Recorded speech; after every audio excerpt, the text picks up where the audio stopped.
Welcome to Rewrite Her Voice, the podcast that takes a bold and compassionate look at the inner critic living rent-free in your head. You know the one. She's judgmental, perfectionistic, and never misses a chance to tear you down. But here's the truth. That voice isn't truly you. Each week, we dive into an honest conversation with powerful stories and practical tools to uncover where that inner mean girl came from, why she shows up, and how to rewrite her script. It's time to reclaim your inner voice, break the cycle of self-sabotage, and speak to yourself with the kindness and strength you deserve. If you're ready to stop letting your inner mean girl run the show and start showing up as your most authentic, empowered self, let's go. Welcome back, sunshine. Let's talk about why you feel stuck. And spoiler alert, it's not because you're lazy.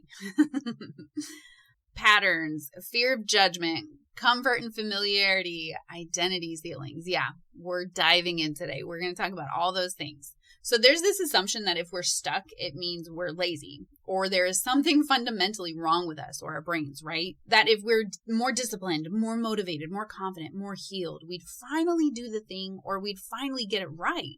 We'd start the business, we'd leave the relationship, we set the boundary, we'd post the content, we'd apply for the opportunity, we would trust ourselves.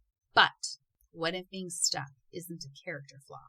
What if it's protection? Most of the time, people don't stay stuck because they want to. They stay stuck because something inside of them believes familiar is safer than different, even if that different is better for us or just simply better, even when the familiar hurts, okay? And honestly, that changes everything. Sometimes we think we want change, but our nervous system hears danger and runs the other way or shuts down. Because change can mean being seen, being judged, being misunderstood, failing publicly, outgrowing people, disappointing others, or becoming someone we don't fully recognize yet, or actually succeeding, and that's downright terrifying. So we hesitate, we procrastinate, we overthink, we stay in cycles that feel emotionally predictable. It's easier that way. It's low risk. And it's not because we're incapable. It's because our brain is trying to keep us safe. And this is where women get trapped in shame, okay? They think, why can't I just move forward? Why do I keep repeating this? What is wrong with me? But shame does not create healthy transformation. Awareness does. A lot of our patterns were built to help us survive emotionally. People-pleasing, over-explaining, perfectionism, avoidance, staying small, waiting until we feel ready. Yeah, those patterns usually started as a protection. Maybe you learned that being too visible led to criticism. Maybe making mistakes felt unsafe growing up because someone relentlessly criticized you. Maybe success came with pressure. Maybe expressing needs led to rejection or disappointment. So now your nervous system associates growth with emotional risk, which means every new level of your life can trigger resistance. Not because you don't want it, but because part of you doesn't feel safe holding it yet. So don't beat yourself up, okay? I think one of the hardest things about healing is realizing that familiarity can feel comforting, even when it's painful. It's actually our brain's job to keep us in this familiarity. We stay attached to old versions of ourselves because they're known. We stay in situations that are not good for us because we know what to expect. They are known, right? We can anticipate the things. Known pain can feel safer than unknown possibility. That's why people can outgrow environments mentally while still feeling emotionally tied to them. And sometimes what you're actually experiencing isn't laziness, it's an identity ceiling. An identity ceiling happens when your current self-image can no longer hold the life you say you want. You want confidence, but deep down you still identify as the girl who gets overlooked. You want healthy love, but part of you still expects abandonment. You want peace, but your body is used to chaos. You want visibility, but your identity still feels safest hiding. And until identity shifts, behavior changes usually don't last. Because people subconsciously fight to stay consistent with who they believe they are. That's why healing isn't just about changing habits. It's about changing the relationship you have with yourself. It's learning to become emotionally safe for the version of you that's trying to grow. And that process, it's slower than people think or appreciate.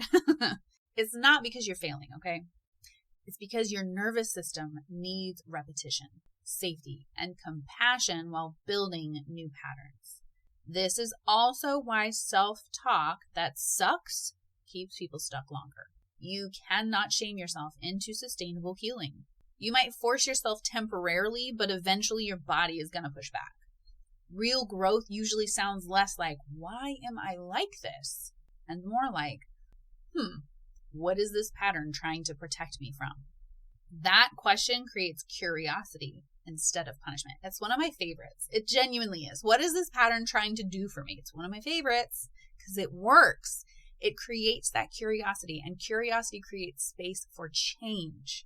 So if you have been feeling stuck lately, I want you to consider the possibility that you are not lazy. You may be carrying fear.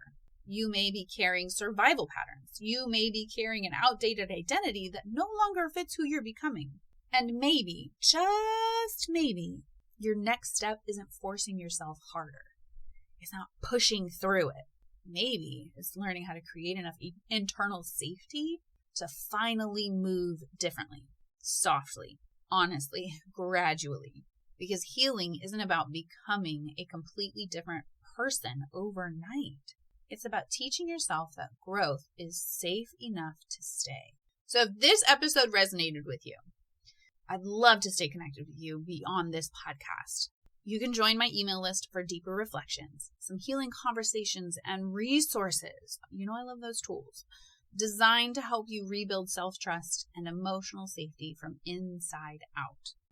And if you're wanting support in a softer, more intentional space, come join us inside the Rewrite Collective.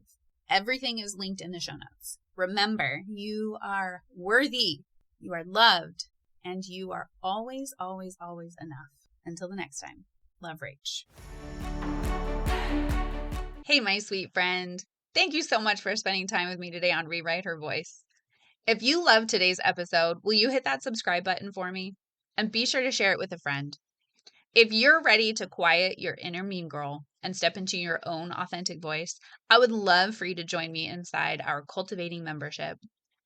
Until next time, remember, you are enough.